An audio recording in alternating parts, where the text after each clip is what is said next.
Fellow Africans, esteemed leaders, brothers and sisters of the African continent, it is with great honor that I address you today on the occasion of Africa Day 2025.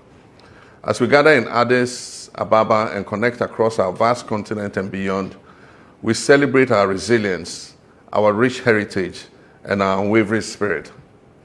This year, our celebration is particularly significant. The African Union has declared 2025 as the year for justice for Africans and people of African descent through reparations.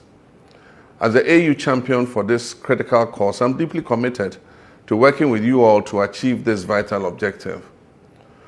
For too long, the legacy of slavery, colonialism, and neo-colonialism has cast a long shadow on the lives and progress of Africans and people of African descent. These historical injustices have left deep scars. Reparations are not merely about financial compensation, they are about acknowledging the profound and enduring damage inflicted upon our people. They are about confronting the uncomfortable truths of our past and taking concrete steps to rectify these wrongs. We seek justice, justice that encompasses a comprehensive range of measures, including official and unequivocal apologies from the nations and institutions responsible for perpetrating these historical injustices, addressing the crippling debt burden that continues to stifle economic growth in many African nations, a direct consequence of exploitation and unfair trade practices, providing resources and expertise to empower African nations to achieve sustainable development and participate fully in the global economy, returning stolen artifacts and cultural treasures that rightfully belong to our heritage, investing in the educational initiatives to promote a deeper understanding of African history, culture, and contributions to the world. This is not a simple task. It requires courage, determination, and a unified front. It requires us to engage in meaningful dialogue with those responsible and to advocate tirelessly for our rights. I call upon my colleague African leaders, civil society organizations and youth groups, and members of the diaspora to join hands in this important endeavor. Let us work together to build a future where justice prevails, where the wounds of the past are healed, and where the potential of every African and person of African descent is fully realized.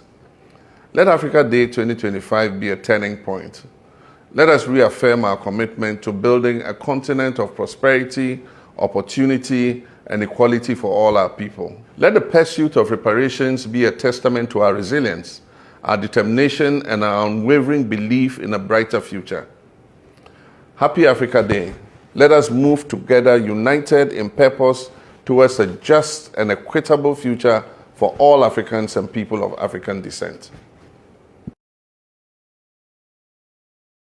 Burkina Faso is the poorest country, Mali is the poorest country, Niger is the poorest country. We are ranked among the last. Very well, if we are as poor as they say, but when the time came to take responsibility, we asked these masters to leave. Why don't they want to leave? When we take the case of Niger, for over 40 years, some countries have been exploiting uranium to produce energy for themselves. From Ottawa to Paris, the streets are lit up. That's the light. But in Niger, it's darkness that is served to us. When you go to our states, our lands are riddled with holes, everywhere in search of precious metals like gold, but often there isn't even the slightest accessible road to reach the areas where they exploit gold, let alone some basic social services. That's why we decided to revolt and take the destiny of our countries into our own hands. There are many other examples. But when we decided to do so, well, we were approached by some armchair slaves to deliver the message of their master, because they had created this kind of polymer chain that rises to the head of our states to serve them. And we came to break the chain. And it's inconceivable for them. They approached us and asked us to fall in line, to become part of the elite that must lead Africa. Because they have a trained and conditioned elite that they must follow, who are embedded in that chain. We refused to fall in line with them. And from then on, hostilities began. They have infiltrated our areas with several mercenaries, trainers. Agents have descended into the Sahel, hoping to carry out barbaric, cowardly attacks against our populations, hoping to incite them to revolt. In addition to these on-the-ground attacks, communication attacks, manipulation, and disinformation are rampant in their ranks. But the people of the Sahel have understood, and never again will they be manipulated.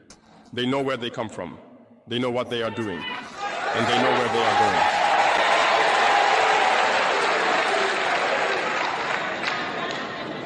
We will no longer allow this. People are awake and fighting today, not for ourselves, but for future generations. And thank you all for the fight that is being waged. This never makes us cry. We will not tremble. We will face it. We will fight for true independence, for our freedom. Because to scare the people of AS, these individuals only have 3 terms in their mouths: democracy, freedom, human rights. Of course, their local lackeys are only elected in a democratic, free, and transparent process, according to them, their values. What could be more normal? That they want to impose this on us, because they are the ones who set the rules. Very well, we have decided to take responsibility for ourselves. That's why on July 26, 2023, when Niger decided to turn the page, the armchair slaves and their masters got on their high horses. They put their local lackeys forward and decided to wage a war against the Nigerian people.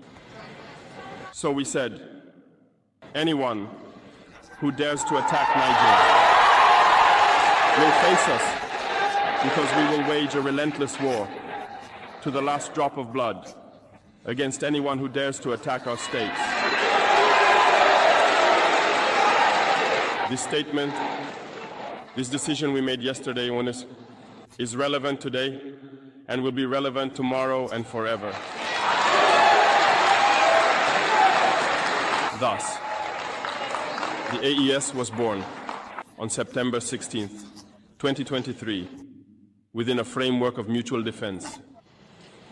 But we deemed it necessary to extend and expand the architecture of the AES.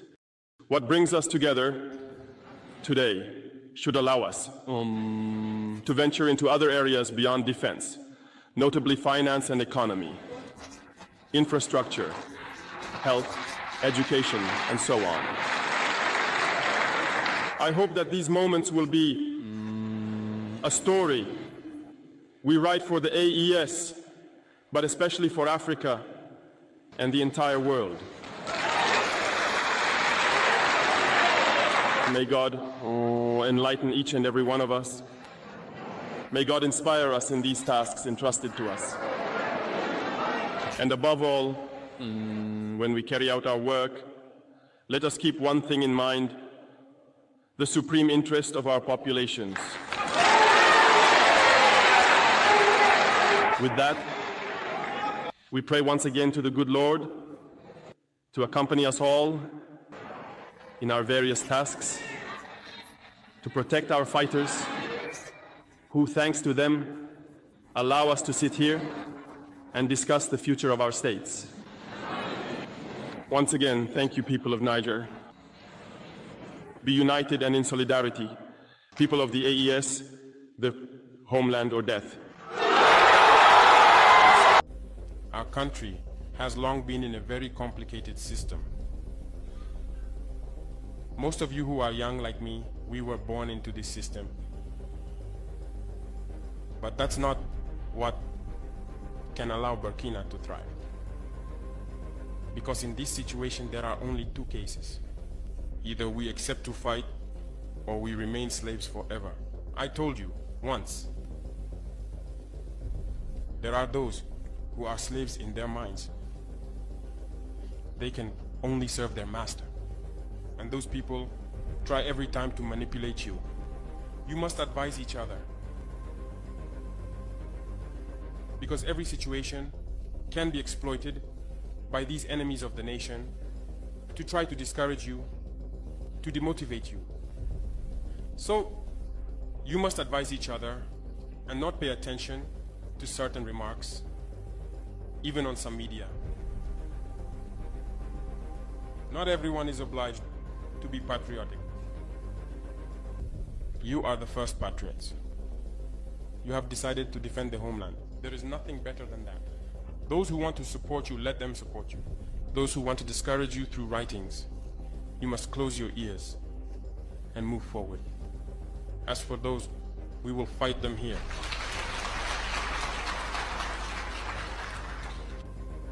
So, we must remember something. Recently, there is a so-called NGO. It's not even an NGO. Because NGO stands for non-governmental organization. They are not non-governmental because they are funded by a federal budget, by a state. This so-called NGO produces reports claiming that the FDS and the VDP commit abuses. It went in here, it came out there. It's to tarnish your morale. It's to scare you, to prevent you from being able to fight. No. Moreover, we are going to file a complaint against this NGO because people need to understand something. What is happening to us here? It's true that they have manipulated part of our populations in the Sahel here, but they didn't have that kind of weaponry. What brought such significant weaponry into their ranks? It's Libya. Who destroyed Libya? It's this NGO, the same NGO that made false reports and gave them to those who wanted to create a rebellion so that people would intervene and overthrow Gaddafi. And the powder keg ended up being poured into the Sahel. These millions of lives that have been taken in the Sahel, we must file a complaint against this NGO because it is responsible for these false reports it made to support this thesis of attacking Libya. They have no moral lessons to give us. Look at the world. Let them go defend human rights all over the world first before coming here. We are fortunate to have similar situations. In this world, you voluntarily committed yourselves. There are countries where people are forcibly taken, killed. You leave or you die. Others, even while trying to flee, end up dying. They don't talk about human rights because these people see us as subhumans. They see us as slaves. That's how it is in their minds. They have never changed their mindset, but it's up to us to show them that we are not slaves and we will never accept this state of affairs. So don't be fooled by the stories. They tell to anyone who will listen. You must stay focused on your fight. Stay focused. We know what we are doing. And even now, the VTP commander told me that there is a human rights training session underway for group leaders and their deputies.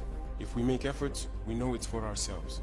We no longer do things to please someone else. We do it for our homeland. And you are committed to that. Defend your homeland. Do not listen to those individuals. They should not affect your morale. In the history of the world, there have been wars. And during the Second World War, people organized themselves to defend all over the place. But there is a country that could not defend itself, which had to come and take our ancestors to go defend them. And today that same country wants to give us lessons.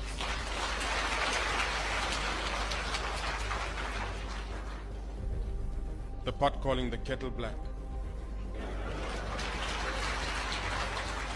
No. You are the descendants of those same ancestors who went to defend others, who liberated the world from Nazism. Today you are fighting for your lands.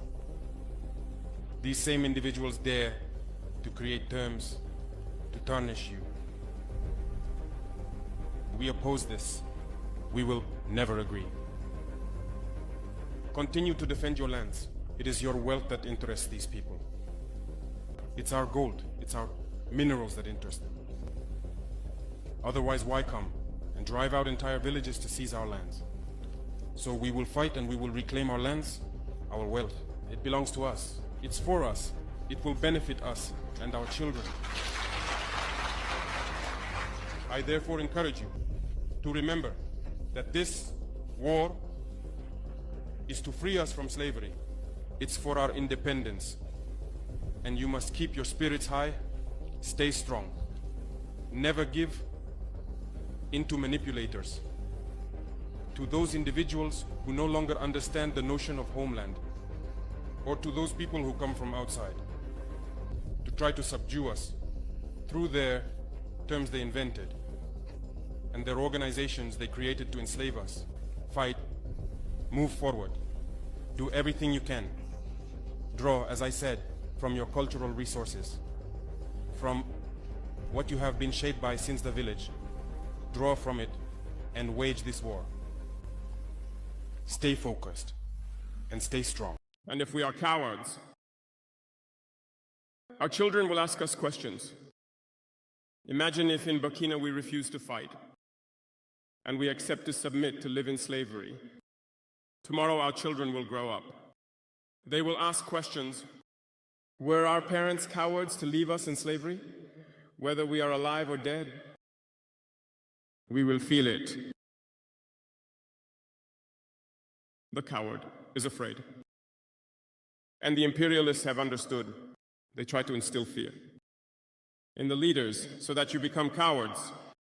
Because when you are a coward, all other vices can arise. They do everything to make us afraid. They come into our palaces. They threaten us directly or with veiled threats. Of course, we respond as we should. They always take examples. They will tell us, Thomas Sankara tried to do it like this, but where is he? He is dead. The Haitian president, he tried to do it like this. Where is he? He is dead. Gaddafi tried like this. Where is he? He is dead. These are the veiled statements made to us to instill fear. And then we also often see some young people trying to follow in the footsteps in a different way. You can hear them say, such a person ruled like this, he has the sepulchre. Such a person ruled like this, he is in prison. All this to try to scare us, to make us cowards. I think they haven't understood something. When we say the homeland or death, we shall overcome, it's not just a phrase, it has its full meaning. We are not afraid and we will never be afraid. We will continue our struggle.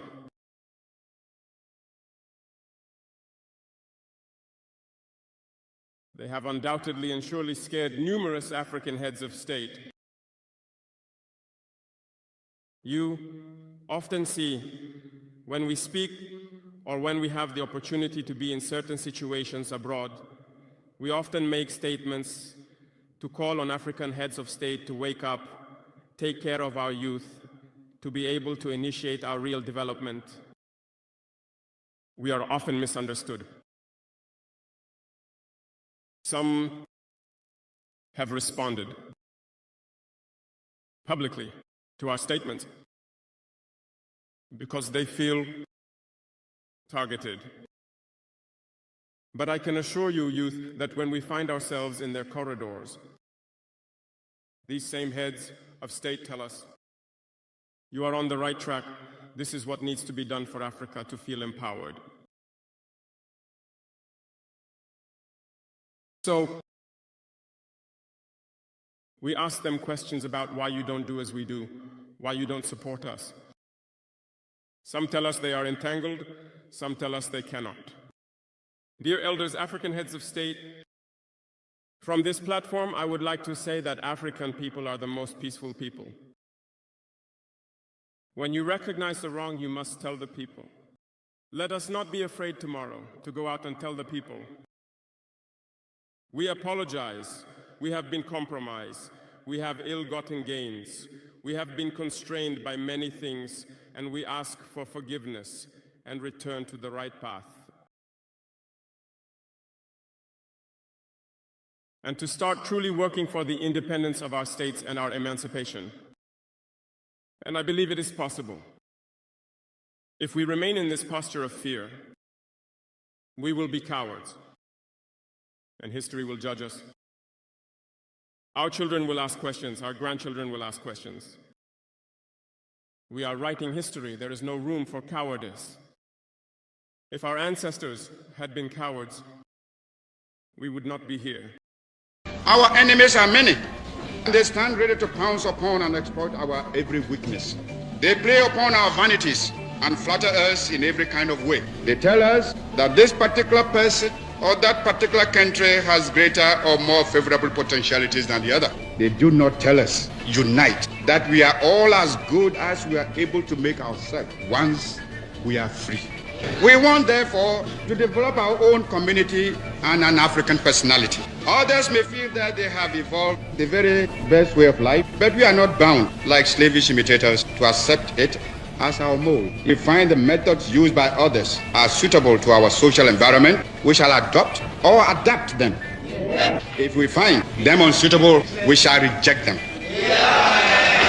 Fighters for African freedoms, I appeal to you in the sacred name of Mother Africa to leave this conference resolved to rededicate yourselves to the task of forming among the political parties in your respective countries a broad united front based upon one common fundamental aim and object, the speedy liberation of your territories. Don't let us also forget that colonialism and imperialism may come to us yet in a different guise, not necessarily from Europe. We must alert ourselves to be able to recognize this when it rears its head and prepare ourselves. This mid-20th century is Africa's.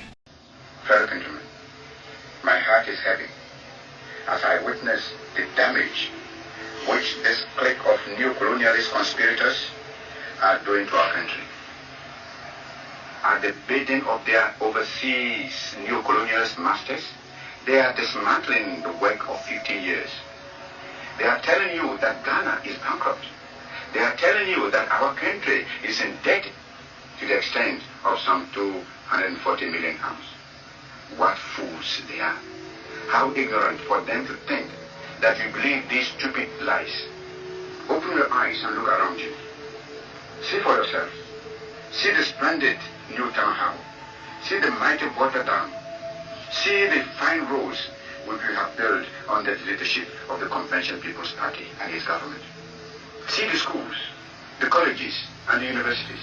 See the clinics, hospitals, health centers, and the facilities which we have created.